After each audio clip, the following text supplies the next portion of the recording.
এইখানে বেশিরভাগ গাপ্পি আছে, দেখতে পাচ্ছেন গাপ্পি গলা। এই অক্সিজেন গাছটা,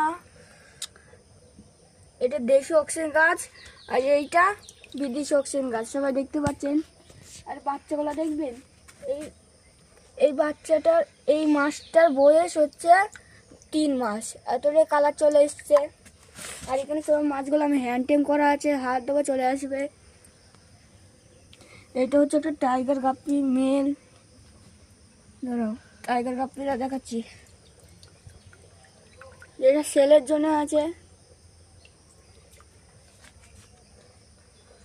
আর এইখানে একটা স্মাইল আছে, স্মাইল মাছ, স্মাইল কোথায় গেল স্মাইলটা? স্মাইলটা এসছে, ধরি এবার, কোথায় গেল স্মাইলটা?